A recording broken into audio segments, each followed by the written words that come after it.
And Hi there, I'm Scott Yaruss. It is just a thrill to see so many of you here joining us. So thank you very much for this first attempt that we're making at trying to reach out to folks through a large Zoom call. yes, we're really excited to be able to talk with you all today a little bit about telepractice. Just a little bit about each one of us. I'm a school-based and private practitioner in stuttering therapy, and been doing this for I think I'm not going to say how many years because then you're going to know how old I am. So it's been a long time. And I am a professor at Michigan State University, and I'm also a speech therapist. And I'm kind of impressed to say I've been doing this for almost 30 years now. It just feels, yeah, never mind. Forget I said that. Yeah, well, you're younger than me, so it's okay for you to say it. I'm not going to. Well, we're excited to have you all here. We're going to let people continue to get in on the call. We have a, if we have any technical issues, we'll try to just troubleshoot them as we go. This is our first shot at this. It's an informal way of talking about some of the things that are happening in the world of speech pathology and in the world of stuttering therapy. We know that the situation is ever changing. Scott and I talk often, and we've been talking about how at first it was going to be this, you get information from your employers and you're going to do it this way, and then the next week it switches. So I think we're kind of in week 3, and we know that everyone is troubleshooting as they go. So one of the things we want you to know is that this is going to be recorded, or it is being recorded. So if you're not comfortable with being recorded, we invite you to drop right off the show, and we will have this up on YouTube in a while, and you can watch the replay. But for those of you who don't mind, we're just gonna roll with it and keep going. And I think I have it set. I'm not entirely sure. I think I have it set that if your video is not on, even your name will not show. So as you join the call, I've turned off people's videos so that they don't appear in the recording. Uh, your name may appear, but I think we have that turned off. And then later, when we get to the question and answer period, if we have time for that today, then only ask a question if you want to be seen. That's the way it'll go. For certain, it's going to be important that you connect with us on all of our social media channels, because this isn't going to be the last one of these we do. We're going to try to do this more often during this shelter in place time. Some of it'll just be, for Facebook followers, then we'll do another one for just Instagram followers. And so make certain that you're connecting with us and following us on those channels. And our email community is wonderful, and if you're not part of our email community, we invite you to go directly and sign up for it, because that's where you're going to get the latest and greatest, all of the resources that we put out in our store, and also the free resources we keep loading up on our pages. We're very, and Scott, if disagree with me or agree with me on this, we're very cognizant that we don't want to overload your email boxes. So we really try to keep it to once a month, because that's what we'd like to get from other people, is once a month. And that's all Um, we have time for besides. I won't be it's filling your really email. true. It's really true. But our email community gets all of the latest and greatest right away, and they don't miss anything. So if you have trouble and you have some difficulty and you get dropped and you can't get back in, please just know again that this is going to be on replay. Definitely subscribe to our YouTube channel, because then you'll get actual notifications as we continue to post. Scott got on a roll the other day, and we have like 9 videos from Scott. I think 5 of them or 6 of them are already up, Scott, and then I've got a couple more to render in the background. So we just will continue to churn out as much as we can. So make sure that you're subscribed. So that was all the housekeeping. Now I think we're just gonna roll into some of our just for now ideas, because we know that this is a challenging time for everybody, and that we're all learning some new things by force. Although I think we're all getting the idea that we might be better for it on the other side of this, as everything sort of calms down in the future. The first thing that I've been telling the colleagues that I work with is that if your child or your student or your client does not yet have a speech notebook, then that's, job number one.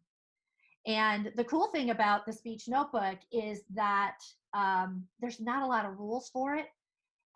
So you get to do whatever you want with it. There's a couple of fine points I want to put on the speech notebook idea. Number one, we have a handout on how to create it. For us, it's just this thing that we do all the time in therapy, and it's just a natural part of what we do.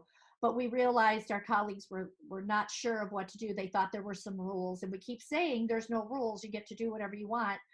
But then we listened to you all, and we went ahead and created a handout, a 2-page handout that's on stutteringtherapyresources.com under the resources tab. You'll see it in the practical tips.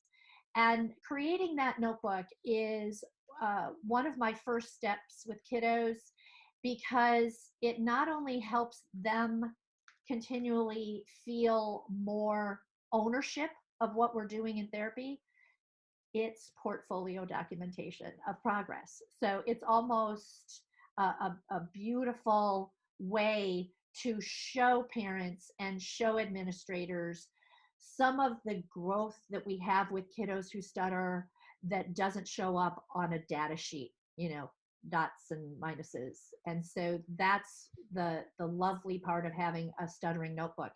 And in this time when we're having to do distance therapy, it can be an amazing way for the kids to keep track of what we're doing and then share it with their families. I want to add just a little bit, if I may, on that. Absolutely. It's important for us to find ways to help our clients take responsibility in this time. We're not there for them in the way that we are accustomed to being there for them. And Mhm. that's hard on us. I've been, as I go on the Facebook groups and as I talk to other clinicians, I know how much some of us are struggling with not being able to sit with our kids and to be with them. As much as I see posts online that say, this telething is really hard, I'm seeing just as many posts saying, I miss my kids. And so we're not able to connect with them. And just as we feel that loss, they're also feeling that loss. So as we develop a notebook for them and help them do that, that gives them a sense of control that they may be lacking right now. They may be feeling, I don't have my regular schedule, I don't have my regular routine. That adds stress for them. But if you invite them to use their speech notebook, they can um, jot down their thoughts in it. They can doodle in it. They can use all sorts of other supports that they may not normally need to rely on to help them get through this time. Because just as we know that we ourselves are struggling with the transition, we know that you're struggling with the transition, our kids and their families are struggling with the transition. So that may help to give a bit of needed support that we can't do on in person the way we're accustomed to. Yeah. Shall I head on to number two, Nina, or do you want to? No, no. I'll go on to number two, and I'm going to stop the screen share because now everybody sees the sort of 6 points that we're going to go through as we discuss, the new normal, and now they can see us a little bit Great. easier. Yes, and here we are. We should be side by side here. Um, Let me just close that. I'm also monitoring the Yeah. recording in the background to make sure that the recording itself looks good. All right, so I'm going to continue on then. Number two, we said we would talk about checking in on skill status. It's a time of turmoil, and things that we once thought we can count on, we may not be able to count on in the same way. That means that as you're scrambling to figure out how am I going to deliver new material via tele or via e-learning or virtual learning or whatever term they're using, you might be able to take a step back and say, you know what, for the moment, I don't necessarily need to deliver new content right now, right away. I think many of us in the world are starting to see that we may be in this situation for a little while. And so we don't have to plan out our teletherapy via our stuttering therapy via online for the rest of the school year, for the rest of the child's life, although many of us may be feeling that weight and that responsibility. So perhaps you can reduce some of your own stress by focusing on right now, what can we do to help the child and ourselves through this? And it doesn't necessarily mean new skills. It doesn't necessarily mean new content. We can take a step back and say, all right, and I've done this with my kids. Now you're in a different situation. You're learning on the screen.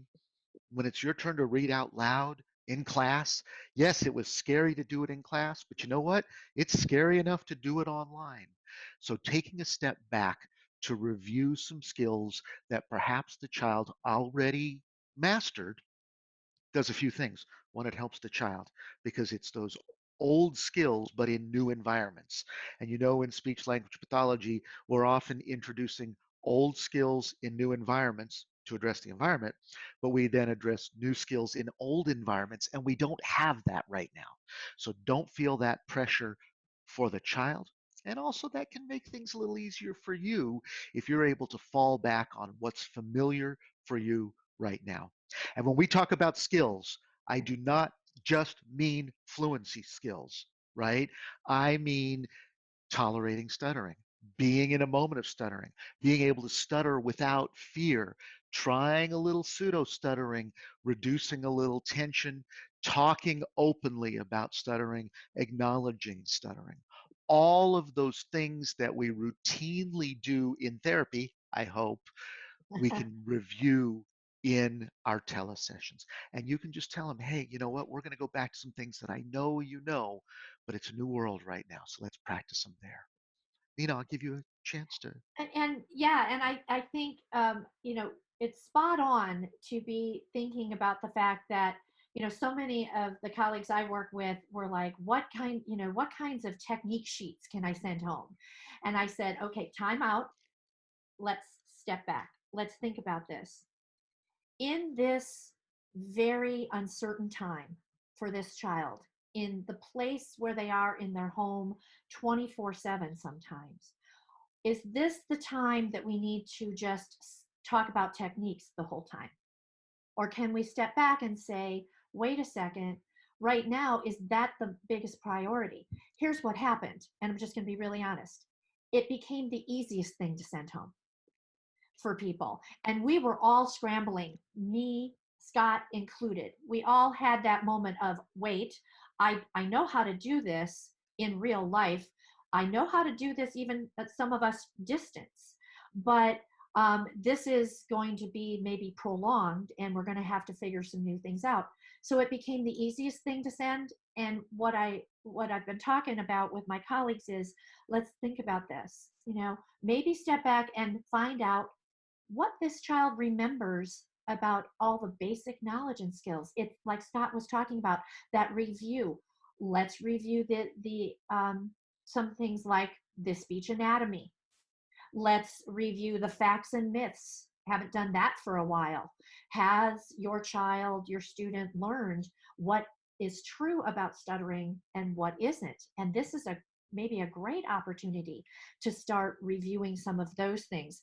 I've had my children, my students, last week, their assignment was to come up with three positive quotes about stuttering, or at least three, quotes about stuttering that helped them see a light in all of this crazy time. And so they all came up with three quotes, and we posted them on a Padlet. I'm using Padlet right now for some of my kids, where it's a little bulletin board, and they don't post their name, they just post their things that they're sharing, and then all the students get to see it.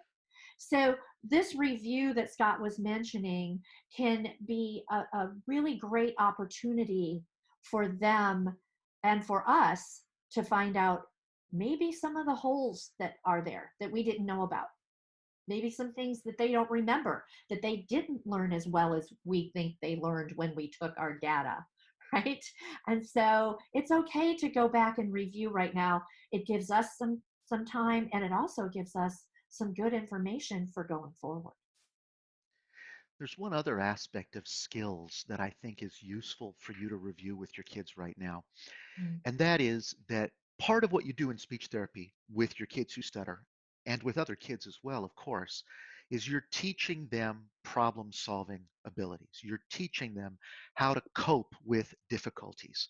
Well, right now they're facing difficulties.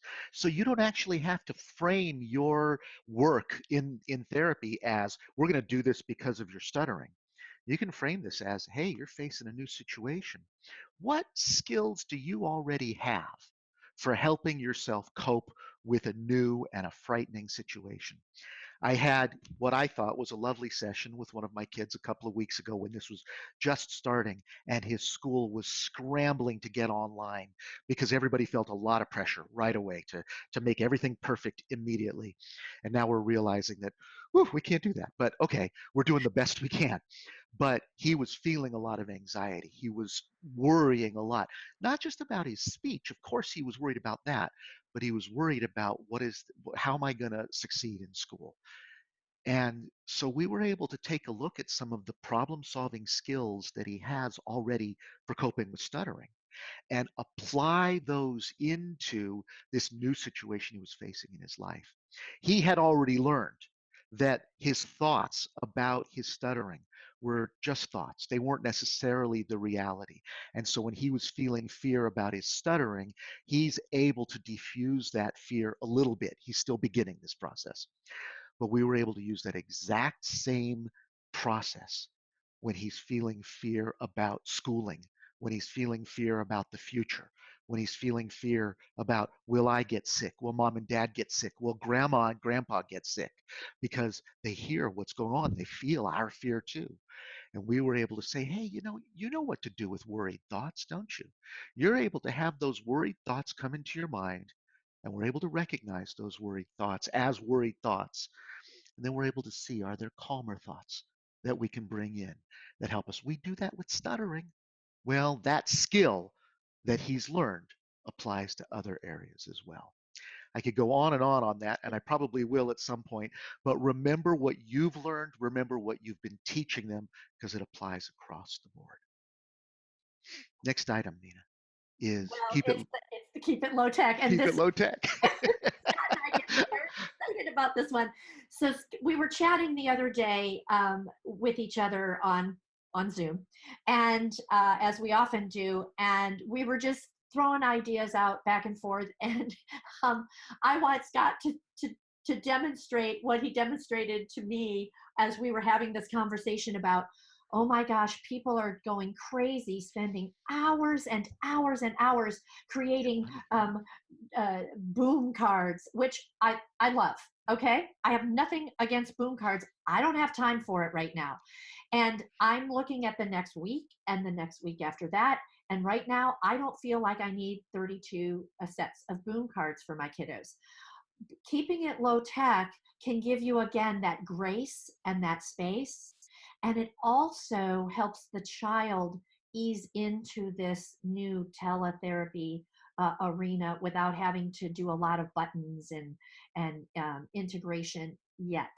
So, Scott, would you show everybody what you were talking to me about? So you bet. I've done teletherapy for quite a while, actually, because I'm licensed in. Those of you who've joined us from outside the United States, you may not know we need to be licensed both in our own state and in the state where our client is. So I've collected a bunch of licenses over the years, and and I see kids and adults all over. Okay, great. Um, and so I've been doing this for a while, and I learned really early on that some games are really hard to play when you're in different places. Okay, in fact, most of them. And that's why I've seen on Facebook and the questions that I get, which app should I use? How can I share this or do that on the screen and play the video or the audio from the app I'm using through the Zoom and into their room?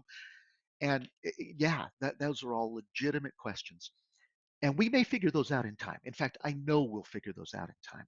But right now, we're scrambling to keep our heads above water as a species, okay? As a species of speech language therapists or speech language pathologists. So, one of the things that you can do to make it just a touch easier on yourself is to remember you can keep it low tech.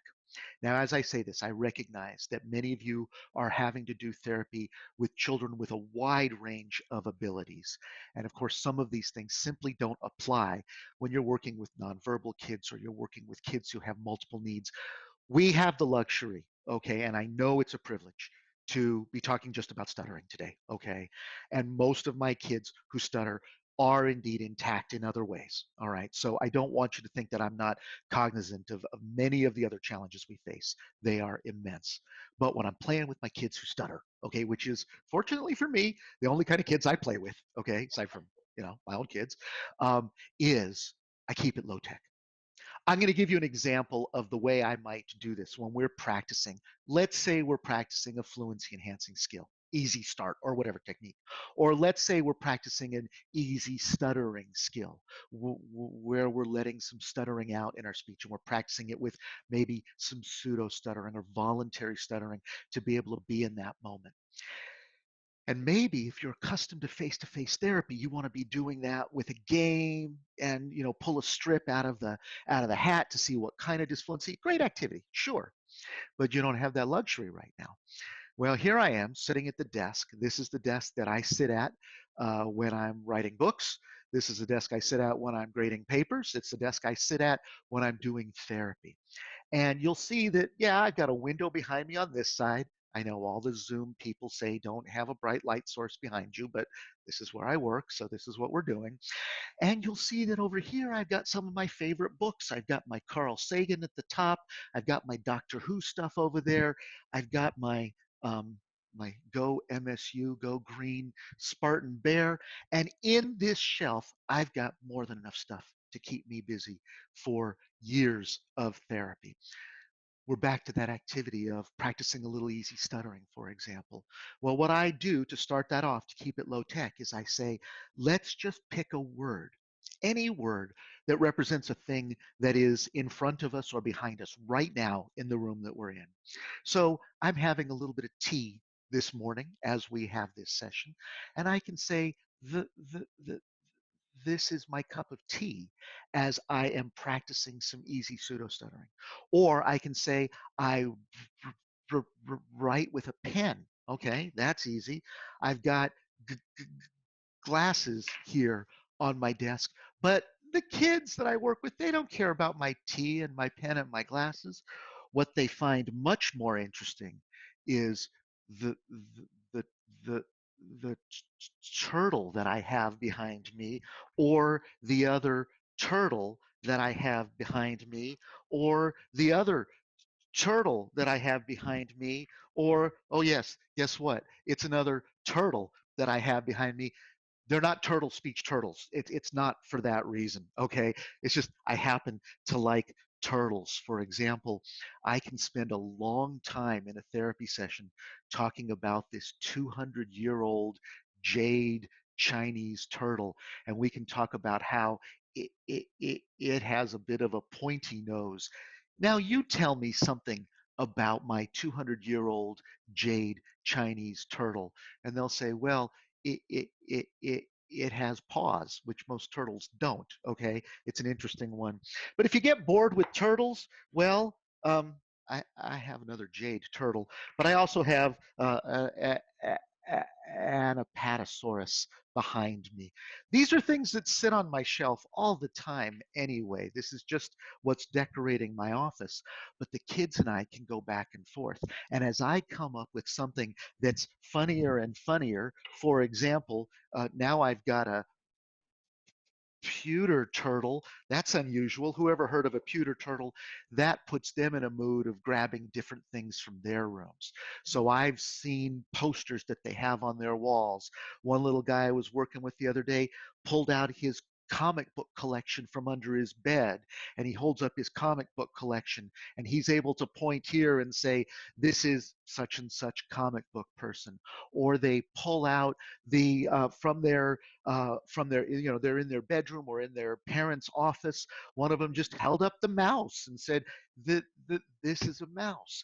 And as I'm being creative with what I come up with, that it fosters their creativity, and that does one other thing. Because I kept it low tech, I'm using materials that they themselves have in their houses right now so that they can practice in between, right? They don't have high tech apps that you're running on your computer at home for them to practice with in between sessions. But they have whatever their thing is. They've got their stuffed animal collection. You know, there are kids out there who are still having Beanie Babies. The other day, I had somebody pulling out a bunch of Beanie Babies. Like, oh, I used to have that one. Okay, like 20 years ago. So they've got one and it had the tag. Like, ooh, keep that. That's worth something. But because I was keeping it low tech, it was easy for me, okay, because cognitive resources are limited right now for all of us, okay? It was easy for the kid. It was generalizable. And it was pretty fun because how often do you get to hold on to a 200-year-old jade turtle or see one? I probably went on too long on that one, Nina.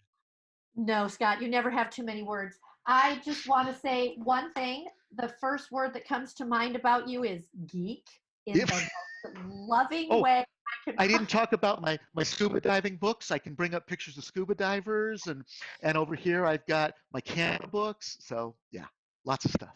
I know, and it's so fun, and you made so many amazingly good points. I hope people are taking notes because all of the questions that are coming to us about how am I going to do this telepractice thing? What is the best way to go about it? And I think in this discussion back and forth with Scott and I right now, this is the way that we are doing it, the way that we're navigating it, and the way that we're learning and growing as well. And I think it's so fun. You were talking about what you just pull. I what I want you to notice the stark difference between Scott's background. We were laughing about this the other day. Like Miss Nina might have a lot. I actually took down a bulletin board that was so distracting. I actually removed it. But my kids call it reading the wall. Okay. And they come in and there's another quote and they say something in therapy that's insightful and amazing. And we're like, oh, they're like, can we put it on the wall? So they have their own quotes of what each other has said about stuttering and therapy. And so when I mentioned Padlet before, it's literally an electronic bulletin board. And so we're recreating reading the wall electronically right now, but that's as high tech as I'm going at this point, literally. And I wanted to demonstrate this. I went over and grabbed this. This is my teletherapy box right now. This is it. Okay. I've got everything I need. I've got extra paper, and I want to make this point. Um, Everybody's like, well, what stuttering materials do I need? And when Scott and I write our books, our practical guidebooks, you're going to notice that we're not talking about you need specific all the time stuttering therapy materials. A lot of what we use are language materials, language based. These happen to be expressive language photo cards. Okay. And so this is how my therapy is going right now.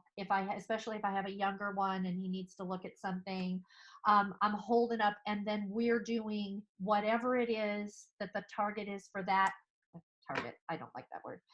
Whatever the goal is for that moment. And we're talking about what's on the pictures. And it's really okay just to hold something up to the camera right now and have them hold something up to the camera and use what you have around you, what they have around you. And don't forget that stuttering therapy is communication therapy. So anything that sparks communication at the different levels. Let me make this point, Scott. We have a handout for speech pathologists on our website, freely available on Teachers Pay Teachers. We have them over there too, about how to explain hierarchies to other people. So whatever the level your child is at in your therapy room may not be the level they can handle at home right now. Yeah, So backing I just down. shared. I'm sorry. Now I just shared the screen so people can see where these pages are. Keep Oh, going, but I want people to know that this is just our website where the free resources are. Go ahead. Sorry. great. And so just use what we already have out there to help you explain these things to yourselves and also to the people around the child, because this isn't normal. What we're doing right now isn't the norm. And so I think it's okay for us to say, he was at this level when we were sitting next to each other, but maybe I have to take things down a notch right now, and try to spur some communication in different ways. I want to focus on one more thing about transferring independence or encouraging independence. Some of you, everybody's using different platforms right now, and I know some are on Zoom and some are on something else and some are on something else. One of the features that is common, though, in many of the teletherapy platforms is the ability to share screen, as we've been doing here today. So just to give you an idea, I was reviewing the speech machine with one of my kids the other day. And I said, "Oh yeah, I know you've already seen the speech machine, that form that we use, the activity that we've done in therapy, because we've done it on paper before. But you know what? Let's see what else is out there in the world about speech machine." So I pulled up share screen, I opened a browser, and I typed into Google the images vocal folds. And we got some awesome images of the vocal folds, and we're paging through them, and some are schematic and some are real pictures, and we were able to review that in a different way. But then I said, "Now, will you be able to show this to your mom and dad?" Yeah, okay. Here's that link that we went to get that exact picture that we used in therapy. Now you can show it to them. So that's fostering a little independence. It's fostering generalization. It's reasonably low tech because I'm just using the same platform I'm already using, and it didn't require a lot of material or planning.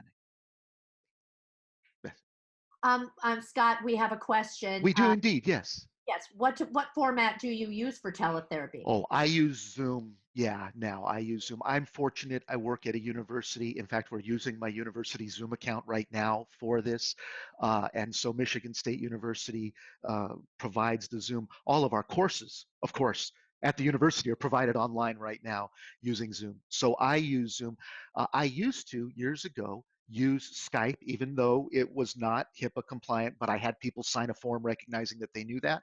And I've got nothing against Skype because it's amazing. It's been around for years and it's free, and I couldn't complain about that. But I've been transitioning to this format now because it gives me a bit more control. Hmm. And I've used WebEx in the past, but I quickly transferred over to Zoom. It's been the most uh, interface usable. So I know And that pretty there's a lot. solid. Yeah. Technology solid too. I rarely have problems in a Zoom session. It happens, but I've also got, again, I know it's privilege. I've got a very fast internet connection. Many of my clients do, but not all of them. But it's pretty solid. I know many of you can't choose what platform, and it is indeed the Zoom paid versions are HIPAA and FERPA compliant. Yeah. Yeah. So that Well, no. The conduit is you still have to be HIPAA compliant in not sharing information, and you still have to be FERPA compliant in not having students' images available, right? But the conduit is an encrypted connection that meets those requirements. Yes. And that was a follow-up question, so you've already answered that. But I also want to say, one of my favorite things, and Scott and I have been doing teletherapy for years, when it wasn't cool, when it was first beginning, when people are like, "Oh, I can't believe you do that. How do you ever do it?" And so one of the things in the early days of the Telepractice SIG from ASHA, my favorite quote that I remember, and I think it was William Connor, and I can't remember for Oh, sure, Bill. but Yeah. yeah, and he kept saying, everybody would go, "What platform is this?" Would come every other day, a new question about what platform is HIPAA compliant, and he would come back on and go, "It's not the platform that's compliant, it's the therapist." Do you have informed consent? Do you have all of these things ready in case something goes wrong? Do your parents understand that there could be a breach? Are they still willing to do this? If they sign off, there are some things you have to do. In my district right now, the lawyers went to work very quickly. And even though they've relaxed FERPA and HIPAA for now, we were all very nervous about our licensure and our C's and our ethics, which thank you for all being worried about that. But they came up with informed consent, which they weren't thinking about for gen ed, but we were the ones that beat the drum, and they came up with things that parents had to sign off on. So you can be HIPAA and FERPA compliant um, depending upon how you do your therapy. Cool. Shall we move on to the next one? Yes. Helping have students share with family. Do you want to start that one or do you want me to start that one? You go first. Okay, great. We talked a little bit before about independence. We talked a little bit before about helping the child take more responsibility. And as soon as the child is old enough to do this, this is a really important part of therapy anyway, because ultimately, whether we're seeing the child in person on a weekly basis or we're seeing them via telepractice, ultimately they're the ones who have to go out into their lives and live these changes, live speech modifications if you're using them, live attitudinal modifications if you're using them, live being a person who stutters throughout their lives. And so the more that we can help them develop independence and their own problem solving skills in doing that, the more we're helping them over the long term.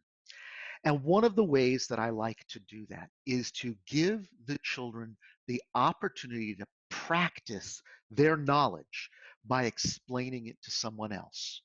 Now, right now, the person that they have to explain it to is their family, right? All the time it's important to explain it to the family, but right now their family is right there. So it's a great generalization practice. Right now, we can't be doing the field trips that we like to do. We can't meet them at the mall. We can't go out into the world to practice. So they're home. Great. I have for my therapy with every client that I work with, whether child or adult, I have a standing homework assignment. And that is that after each and every therapy session, I want them to reenact the entire session with a family member. Okay, for the kids, it's probably the parents, which has a really nice benefit of bringing the parents along for the ride. For an older client, it might be a friend. For our high schoolers, it's their girlfriend over Zoom because that's as close as they're getting right now. And that's really tough for them. Okay. And no matter what the age is, I want them to reenact the therapy session. And I mean step by step by step. If I spent 10 minutes in a session with my client, I am the clinician and they're the client, but that night I want them to spend those 10 minutes with their parents or with their friends where they're the clinician and the parent is the client, because this gives them a chance to review the things that they've been learning. It puts them in the position of being the expert, being knowledgeable about what they're doing. And we know at least they practiced once. Nina's just brought a perfect visual aid for why we make such a big deal out of the speech notebooks, because this helps them do that. Take it away. Well, I can't believe you saw me go do that. I thought I was sneaking out.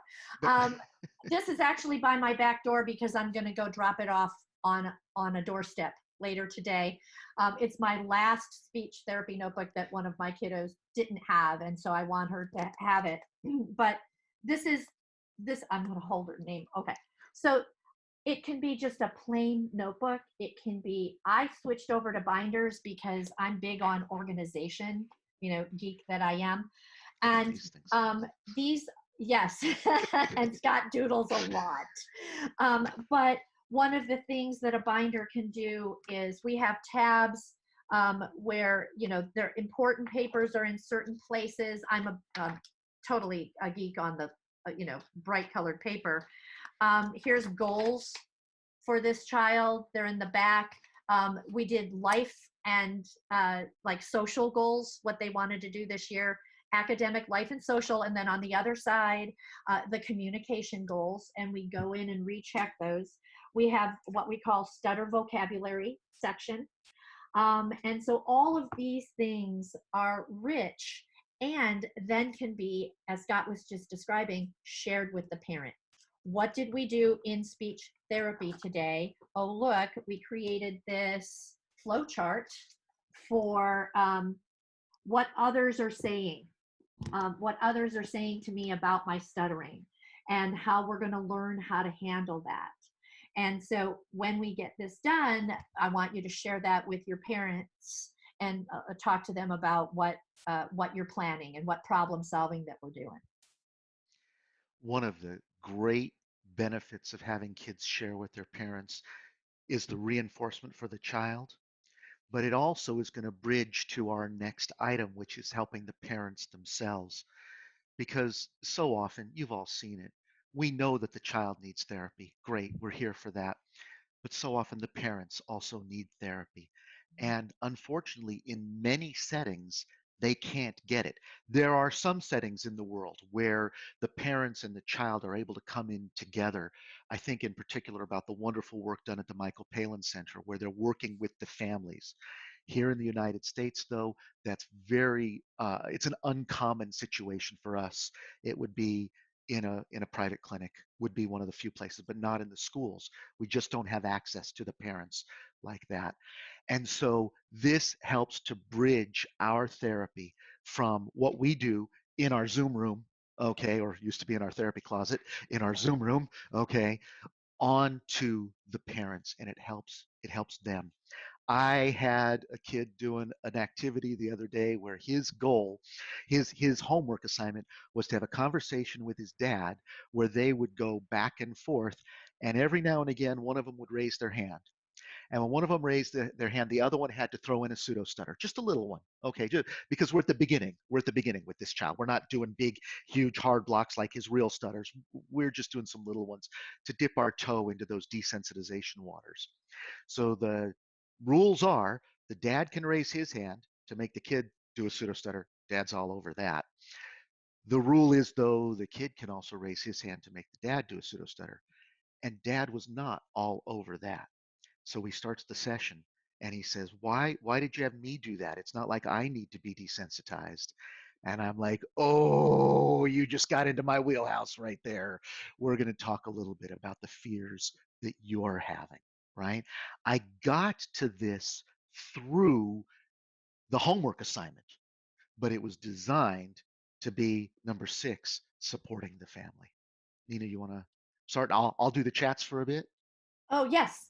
Yes, because one of them is going to be something we'll answer at the end. Yeah. Um, so very cool. And I think that the most important thing that Scott is talking about and that we want to relay is that there may be a silver lining in all of this for kids who stutter, is that maybe now the parents are going to really need to be more involved in the therapy, more educated about what we're going to be doing and how we're working with their child, how we're not continually focusing on fluency. This could be a great opportunity for us as speech language pathologists to help open the minds and the hearts of the people around that child to realize that their job is the safe haven. Their job is the place where the child can say what they want to say, not have to worry about how they're saying it. And but we're going to have to support the parents through that because that's not easy for a parent to watch their child struggle with speech. They're going to want to always get in there and say, stop, slow down, start over, take a deep breath, think about what you're going to say, just relax, use your strategies. All of the top, 7 or 8 things that people say to children who stutter that we should never say to children who stutter and that we want to rethink and step back from. But that's not easy when your child is struggling. And so our job in this era, especially now that the parents are with their children 24/7, they're hearing a lot more stuttering. Maybe their child isn't doing a lot more stuttering. They're just hearing it because it's all day.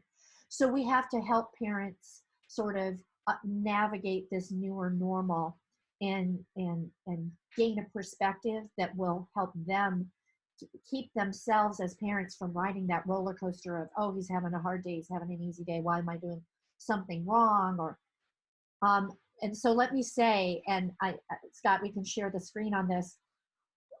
One of the things Scott got on a roll on the other day was parent videos. And so those are almost all up right now. Still a few more to come. But the videos that we've posted so far are primarily for parents. And the beauty is they're for speech language pathologists to send to their parents, because that's part of our interactive therapy, is to support home environment. It's one of the goals that we write and that we want to do. And so the parents watching those videos will get a good dose of how to help their child through this time. And the other thing is, I think it's incumbent upon us to watch the videos first, make sure that it resonates with what we do and how we do therapy. And so if the parent has a question, you're not caught off guard. I don't know. What did he say? Or what did Nina say? What did Who Scott is say? this crazy person? Yeah. With the really cute dog, by the way. So that's one of the resources that we have for parents right now. We have booklets for both parents of early childhood students who stutter, and for now, our newest booklet on our website is for parents of school age children who stutter. Because the one thing that Scott and I talk about a lot, and we understand from our colleagues' questions, is that don't assume that the parent of a school age child who stutters has the background information about stuttering. That even though they've been in therapy, that someone has shared all of this with them and has helped them navigate their own process of learning how to handle stuttering in their child. Make sure you don't make that assumption, because one of my speech pathologists I work with in my district just told me the other day, um, the questions and answers that we did in our early childhood practical guide, she's looking at this guide and she's like, I don't do early childhood therapy, but these are the questions that my parents of school age kids are still asking in fourth, fifth, and sixth grade. And so it became, she helped us shine a light on that idea that you can't assume what a parent knows and doesn't know. Um, you'll notice while Nina was talking that I flashed up on the screen where you can find those videos. They're on our YouTube channel, also on our website, pardon me, stutteringtherapyresources.com. And you may have noticed that the topic for the first two, one for parents of preschool children, one for parents of school age children, is don't panic. Because right now, remember, our cognitive resources and emotional resources are low. It's very true for the parents as well. So when they're struggling to begin with, and then they see their child is stuttering, maybe not more, just they're seeing the child is stuttering, and they're worried that the child's not getting the therapy, and they're worried about regression, what's going to happen without that support, then even little things seem big. I don't know if you've experienced this in your life over these last few weeks. I certainly am experiencing it in mine. And generally, I have decent coping skills much of the time, but they're failing me right now, and they're failing many of us. And it's okay to acknowledge that. But the parents are there, and they may be freaking out. So right now, some of the key messages, both for preschoolers and school age, is to let them know it's okay. This is scary time. It's all right to be scared. Your child may stutter more, or you may just be seeing it more, but there's nothing that you need to do right now that's going to make or break your child's future. There's nothing that you need to do right now. If your child misses a therapy session or a therapy week or a therapy month, it's okay, because we're going to pick up the pieces. We'll be there afterwards. If you don't drill your child's techniques right now, which is a good idea anyway, not to do that. If you don't know what to say right now, it's okay. We're going to pick up the pieces as we go. And there's no missed opportunity here over the next week or 2 weeks or 3 weeks or 2 months that we need to be panicking about. So one thing that helps parents is to just help them see, as we try to do all the time, help them see the longer time horizon, the bigger perspective. And I'm going to take a moment, Scott, to number one, always agree with you, which I think is always a good idea. And number two, I'm going to share my screen of the hold on here. There we go. Let's do that. This is just, and Scott, you'll let me know if it came Yep, up. Right? perfect. Yep, This is excellent. this is what I Perfect. just created on Padlet, like last night, pretty much. And so one of the things that it's just a one-stop shop. No one can, no one's name appears on this. These are things that I'm sending to parents.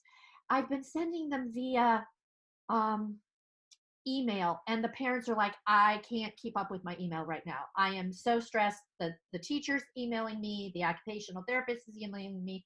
I have, my child's in high school, he's got 42 different teachers. I can't keep up with this. So we created this stamily, which is from the somebody from the National Stuttering Association came up with that a long time ago, the stutter family. And just sharing some resources of what I'm sharing with their kiddos, along with, look over here, these are links that are mostly about how to deal with times of stress. And that does have something to do with stuttering therapy, because these children are experiencing big changes in their lives.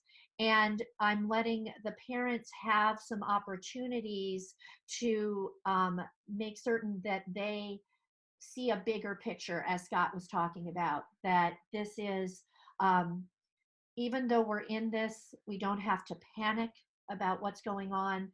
And we certainly don't have to try to create a space for a child to feel like he has to speak in a certain way in the home environment. And so those are just some of the resources that we use to support those families. All right. So with that, we Mhm. just hit a few key topics in this just for now startup, talking about the speech notebook. If you don't have one already, make one or help your students make them, and it can be online, checking in on some skills that maybe were solid before, maybe weren't as solid as we thought before. It's good to do that and to review the basics. That helps them and that helps you. Remember that we don't have to be tech wizards right away. And in fact, you can do some really great therapy low tech, right? Just because it's on computer doesn't mean that we have to change everything. Now, I do want to say there's amazing tech that you can get into, but get into it later. Get into it later. It's not, you have time for that. We'll be at this for a while, and so we'll have to settle in to a pattern. Empower your students to share what they're learning with their families, and that is a bridge to helping the families themselves, because they need it and they need that reassurance from you. Yes, and so one of the things that I see what our time is, we have about 8 minutes left. So let me do this. Um, yes, we are planning more office hours. We're gonna keep on doing this for a while as we're all in our shelter time and navigating this all together. We want to be part of that, and we want to try to bring some ideas to the table.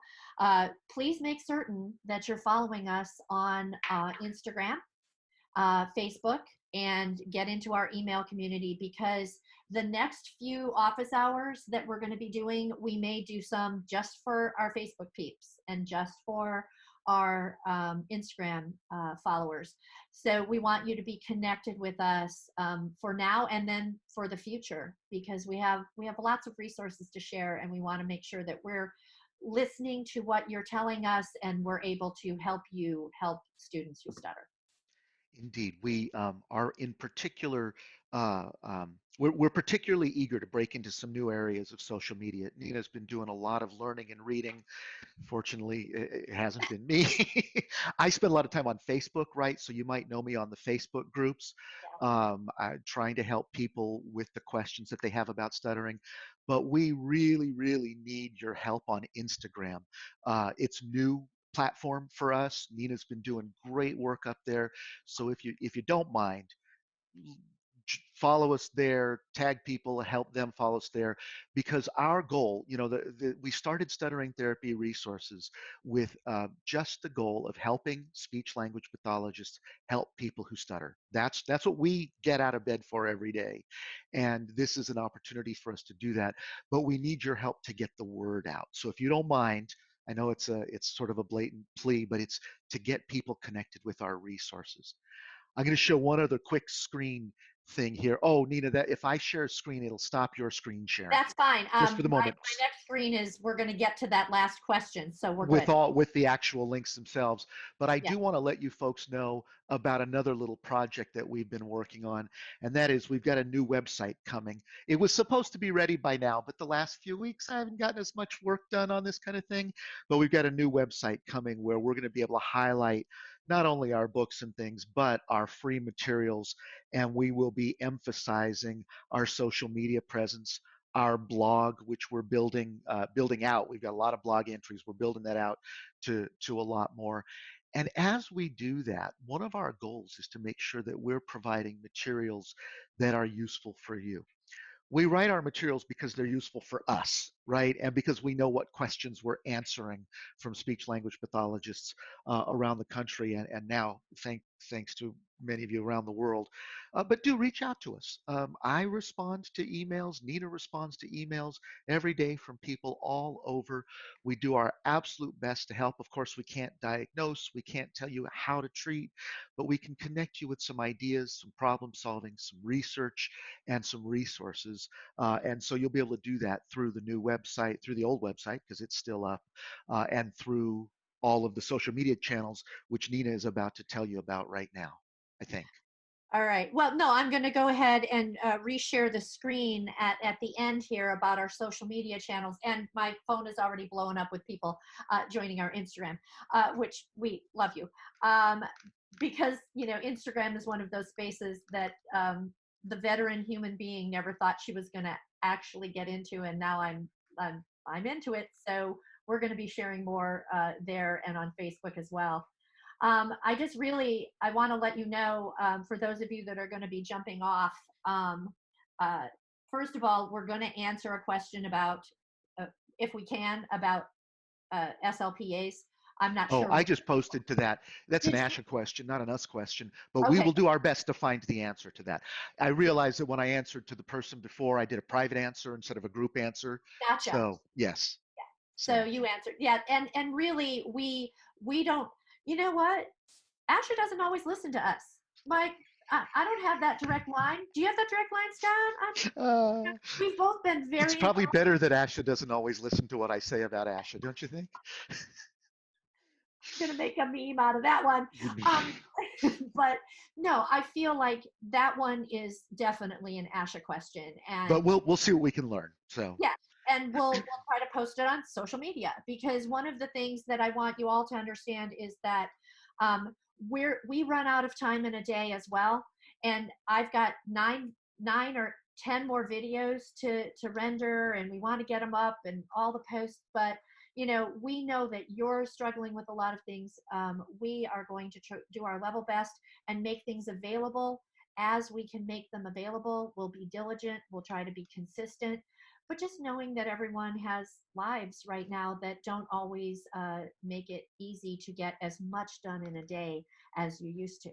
So we're really appreciative of you connecting with us. I'm going to go ahead. Always know that you can write to us. And we're going right here. There we go. Questions and comments. We'll share this at the end. Let me do a screen share, Scott, and then we'll end up with just our appreciation for you all showing up. And please let your colleagues know that this will be on our YouTube channel, and that we will be back in touch with everyone as soon as possible. There's our info at Stuttering Therapy Resources. We really appreciate you for being here. And we'll see you again pretty soon. yeah, I just want to add my thanks to all of you for joining in. This is an idea that Nina and I tossed about and said, hey, why don't we try to do this, see if it'd be useful. So thank you for joining us. you can always reach out to us. There's our email, info@stutteringtherapyresources.com. And on the social media, we're on all of them. Just look for Stuttering Therapy Resources and we will be there. Yeah. We named the company exactly what it is. What we do. So it wouldn't be hard to remember what it is. So thanks all, and we look forward to seeing you again soon.